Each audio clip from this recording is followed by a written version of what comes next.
ഭൂമി വിൽപ്പന വിവാദത്തിൽ DGPക്കെതിരെ അന്വേഷണം ആരംഭിച്ചു കഴിഞ്ഞു. ആഭ്യന്തര വകുപ്പാണ് അന്വേഷണം തുടങ്ങിയത്. പരാതിക്കാരനായ ഉമർ ഷെരീഫിൽ നിന്നും സ്പെഷ്യൽ ബ്രാഞ്ച് ഉദ്യോഗസ്ഥർ രേഖകൾ ശേഖരിച്ചു. DGP ഷെയ്ഖ് ദർവേഷ് സാഹിബിന്റെ ഭാര്യയുടെ ഉടമസ്ഥതയിലുള്ള ഭൂമി കോടതി ജപ്തി ചെയ്തിരുന്നു. ബാധ്യത മറച്ചുവെച്ച് ഭൂമി വിൽപ്പന നടത്താൻ ശ്രമിച്ചു എന്നതായിരുന്നു ആക്ഷേപം. കേന്ദ്ര ആഭ്യന്തര വകുപ്പും DGPക്കെതിരെ അന്വേഷണം നടത്തുമെന്ന പ്രധാനപ്പെട്ട വാർത്ത കൂടി വരുന്നു. വി വിനോദ് നമുക്കൊപ്പമുണ്ട്.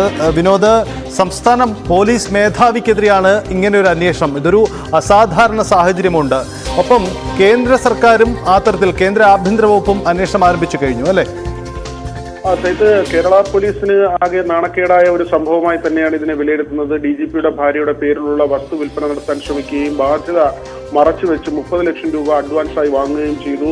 ഒടുവിൽ ഈ വാങ്ങാനെത്തിയ ആൾ തന്നെയാണ് ഇതിന്റെ ബാധ്യത ഉണ്ട് എന്ന് കണ്ടെത്തി കരാറിൽ നിന്ന് പിന്മാറിയത്. എന്നാൽ പണം തിരികെ നൽകാമെന്ന് DGP പറഞ്ഞെങ്കിലും അത് നീട്ടിക്കൊണ്ടുപോവുകയായിരുന്നു. ഇതേ തുടർന്നാണ് പിന്നീട് പരാതിക്കാരൻ കോടതിയെ സമീപിച്ചതും കോടതി ജപ്തി നടപടിയിലേക്ക് നീങ്ങിയതും. സംസ്ഥാന സർക്കാരിനെ സംബന്ധിച്ച് വളരെയധികം ക്ഷീണമുണ്ടാക്കുന്ന ഒരു കേസ് തന്നെയായി ഇത് മാറിയിരിക്കുകയാണ്. കാരണം കുഴപ്പക്കാരായ പോലീസുകാരെ സർവീസിൽ നിന്ന് പിരിച്ചുവിടുന്നതടക്കമുള്ള നടപടികളുമായി ആഭ്യന്തര വകുപ്പും സർക്കാരും മുന്നോട്ട് പോകുമ്പോഴാണ് DGP തന്നെ ഇങ്ങനെ ഒരു ക്രമക്കേട്, ഒരു തട്ടിപ്പിന്റെ ഭാഗമായി മാറുന്നത് എന്നത് വളരെയധികം നാണക്കേടുണ്ടാക്കുന്ന ഒരു സംഭവമായി തന്നെയാണ് വിലയിരുത്തുന്നത്. ഈ ഒരു സാഹചര്യത്തിലാണ് ആഭ്യന്തര വകുപ്പിന്റെ അന്വേഷണത്തെ വളരെ ഗൗരവത്തോടു കൂടി കാണേണ്ടതും.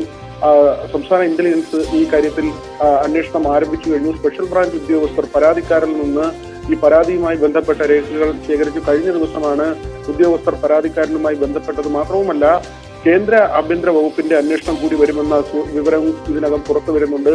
DGPക്ക് 1 വർഷം കൂടി സർവീസ് നീട്ടിക്കിട്ടിയതാണ്. 2 വർഷം പോലീസ് മേധാവി സ്ഥാനത്ത് തുടരാൻ സുപ്രീം കോടതിയുടെ വിധിയുടെ അടിസ്ഥാനത്തിൽ കഴിയും. നേരത്തെ സെൻകുമാർ ആ നിലയ്ക്കാണ് വന്നത്. പിന്നീട് തുടർന്ന് വന്ന DGPമാർക്ക് പെൻഷൻ പ്രായം കഴിഞ്ഞെങ്കിലും 2 വർഷത്തെ സർവീസ് നൽകുക, അത് സുപ്രീം കോടതിയുടെ ഉത്തരവാണ്. ഇതിന്റെ ഒരു അടിസ്ഥാനത്തിലാണ് 1 വർഷത്തേക്ക് കൂടി ഷെയ്ഖ് ദർവേഷ് സാഹിബിന് സർവീസ് നീട്ടിക്കിട്ടിയത്. പക്ഷേ ഇപ്പോൾ അദ്ദേഹത്തിനെതിരെ ഗുരുതരമായ ആരോപണം വരികയും കോടതി അദ്ദേഹത്തിന്റെ ഭാര്യയുടെ പേരിലുള്ള ഭൂമി ജപ്തി ചെയ്യുകയും ചെയ്യുന്ന നടപടിയിലേക്ക് പോയിരിക്കുന്നു. വളരെയധികം ഗൗരവമുള്ള ഒരു സാഹചര്യമായി തന്നെയാണ് സംസ്ഥാന സർക്കാർ ഇതിനെ കാണുന്നത്.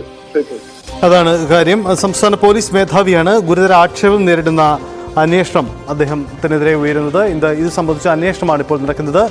കേന്ദ്ര സർക്കാർ കൂടി ഇക്കാര്യത്തിൽ ഇടപെടുന്നുണ്ട്. അങ്ങനെയെങ്കിൽ DGP സ്ഥാനത്ത് അദ്ദേഹത്തിന് തുടരാൻ കഴിയുമോ, വെല്ലുവിളികളുണ്ടോ എന്ന് വരും ദിവസങ്ങളിൽ കണ്ടറിയേണ്ടതുണ്ട്.